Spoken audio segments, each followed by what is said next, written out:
কেমন আছেন বন্ধুরা? আশা করছি সকলে অনেক ভালো আছেন। দিবসী কিচেনের নতুন একটা পর্বে আপনাদের জানাই অসংখ্য ধন্যবাদ। তো বন্ধুরা, আমরা বাঙালি, আর বাঙালির ছুটির দিন স্পেশাল অনুষ্ঠানে আমরা তো মাটন খেতেই খুব ভালোবাসি। আর সেটা যদি হয় কোনো ঝামেলা ছাড়া, তাহলে তো কথাই নেই। আজকে আমাদের রেসিপি হচ্ছে মাটন মশলা কারি, আর এটা আমি খুব কম সময়ে আর ঘরোয়া উপকরণ দিয়ে বানিয়ে দেখাবো। আপনারা পুরো রেসিপিটা দেখবেন, আশা করছি আপনাদের ভীষণই ভালো লাগবে। তো চলুন বন্ধুরা, রেসিপিটি শুরু করা যাক। আর এখানে 3 কেজি ওজনের মাটন নিয়েছি, আর মাটন পরিষ্কার করে ধুয়ে নিয়ে এসেছি। আর মাংসগুলো দেখতে তো অনেক টাটকা ফ্রেশ মাংস। আর এখানে আস্ত মাংস, হাড় মাংস, আর সাথে অনেকটা চর্বিও আছে। আর মাটনের সাথে চর্বি থাকলে মাংসটা অনেক স্বাদ হয়। এখন রান্না শুরু করব। চুলায় আগুন ধরে নিয়েছি, আর দিয়েছি একটা বড় কড়াই, দিয়েছি পরিমাণ মতো সরিষার তেল।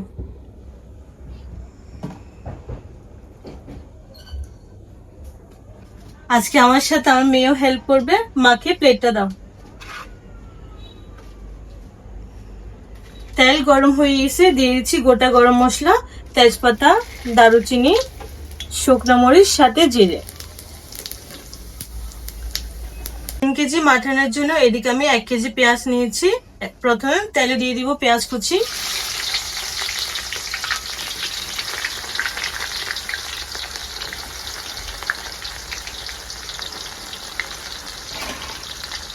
পেঁয়াজ দিয়ে লাল লাল করে পেঁয়াজ ভেজে নিতে হবে।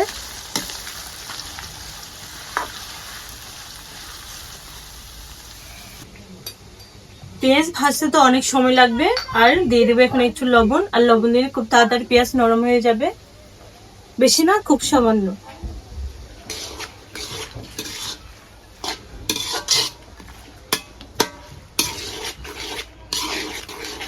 এদিকে পেঁয়াজ অনেকটা ভাজা হয়ে গেছে, আর দেখুন পেঁয়াজের কালারটাও চেঞ্জ হয়ে গেছে। এখন দিয়ে দিব পরিষ্কার করে ধুয়ে রাখা মাটন। দিয়েছি মাটন।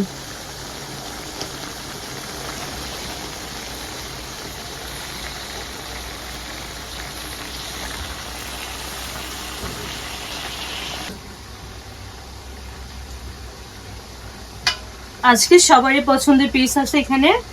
আস্ত মাংস, হাড়ের মাংস, আর চর্বি, সবাই দারুণ মজা করে খাবে।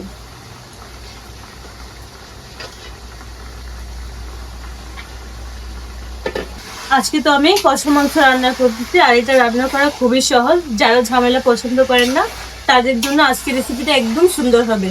আগে আমি মেরিনেট করা মাংস রেসিপি দেখিয়েছি, আপনারা চাইলে ইউটিউব চ্যানেলে দেখে আসতে পারেন। এখন পেঁয়াজের সাথে মাংস খুব ভালো করে কষিয়ে নিব। আর এভাবে মাংসের সাথে পেঁয়াজ ভালো করে কষালে এই মাটন রান্নার স্বাদটা কিন্তু দারুণ সুন্দর আসবে।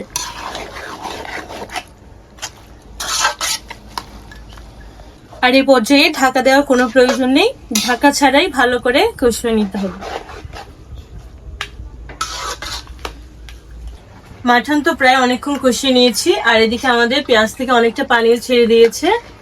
এখন দিয়ে দিব আদা বাটা। দিয়েছি বড় চামচে 2 চামচ আদা বাটা।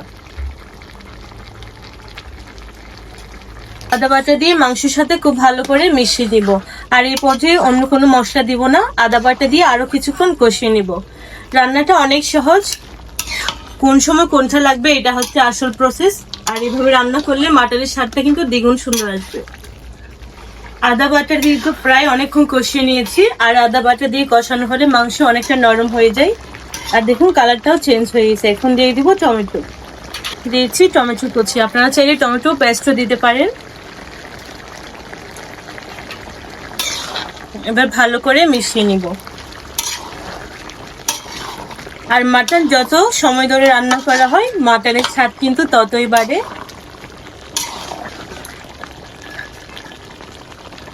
এখন দিয়ে দিব রঙের জন্য হলুদ গুঁড়ো,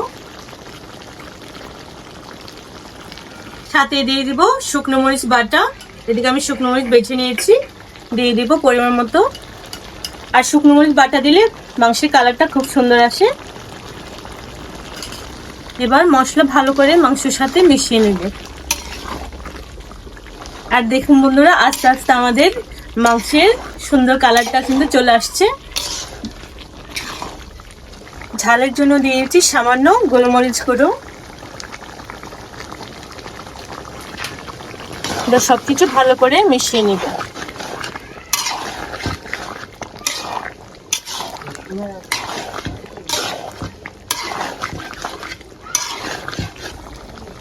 এখন দিয়ে দিব ধনে আর জিরে বাটা।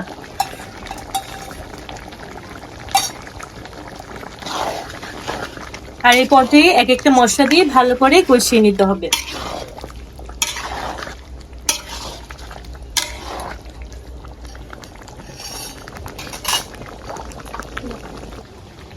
এখন দিয়ে দিব স্বাদ মতো লবণ।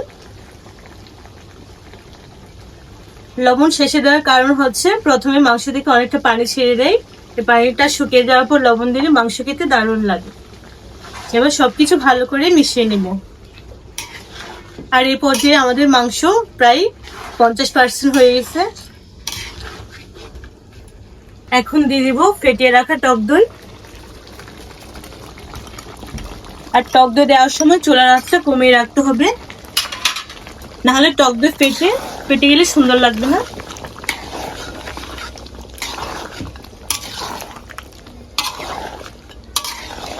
আজকে মাংস রান্নায় রসুন বাটা প্রথমে দেওয়া হয়নি, সব শেষে দিয়েছি পরিমাণ মতো রসুন বাটা। সাথে দিয়ে দিব কাঁচা লঙ্কা বাটা, আর সাথে দিয়ে দিব কাঁচামরিচ কুচি। আর রসুন আর কাঁচামরিচ শেষে দেওয়াতে রান্নার শেষে খুব সুন্দর একটা ফ্লেভার আসবে।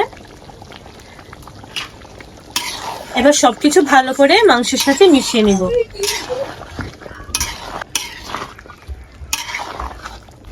তো বন্ধুরা এখন ঢাকা দিয়ে কিছুক্ষণ এভাবে রেখে দেব।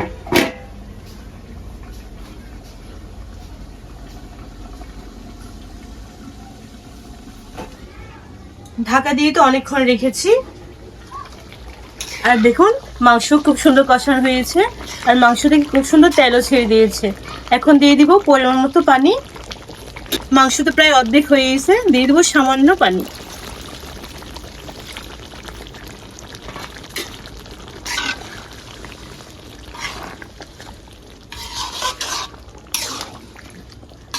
এই পর্যায়ে ঢাকা দিয়ে আরো 15 মিনিট রান্না করে নিব। মাংস তো 15 মিনিট সিদ্ধ করে নিয়েছি, আর দেখুন আমাদের মাটন রান্না হয়ে গেছে। এখন দিয়ে দিব ঘি।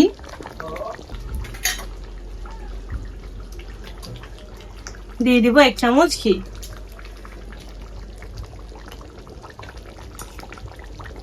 সাথে দিয়ে দিব ধনেপাতা কুচি। মাংসের সাথে ভালো করে মিশিয়ে নিব।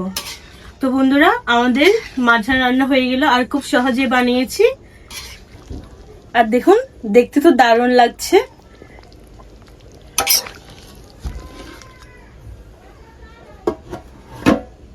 রান্না তো হলো, আপনাদের সাথে দেখা হচ্ছে খাওয়া দাওয়ার পর্বে। তো বন্ধুরা সবাই মিলে আমরা এখন খাওয়া দাওয়া শুরু করব। প্রথমে দিচ্ছি বাবাকে।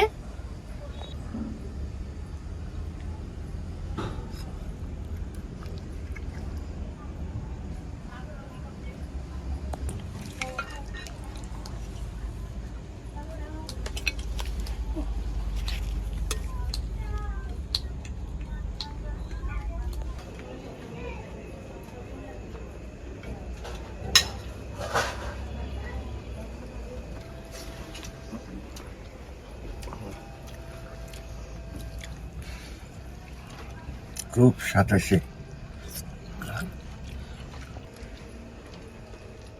খাসির মাংস গরম আবার রান্না খুব চা।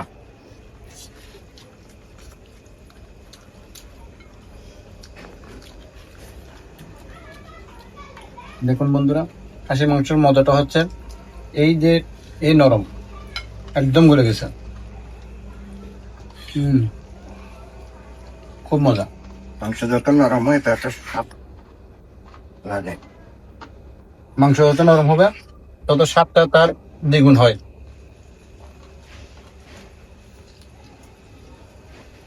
আর আমার পছন্দ তো হাত থেকে মাংস ছাড়িয়ে নেওয়ার যেটা,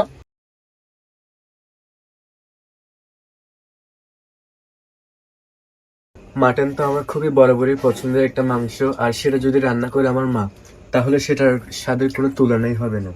অনেক মজা হয়েছে এটাকে। হাঁসের মাংস বউ রান্না করে যেতে খুব স্বাদ হয়েছে। তো বন্ধুরা, আমার তো খুব পছন্দের এই যে নলি, এই নলিটাই আমার খুব ভালো লাগে। আর নলির সাথে যে মাংসটা থাকে এটা আমার খুব পছন্দ।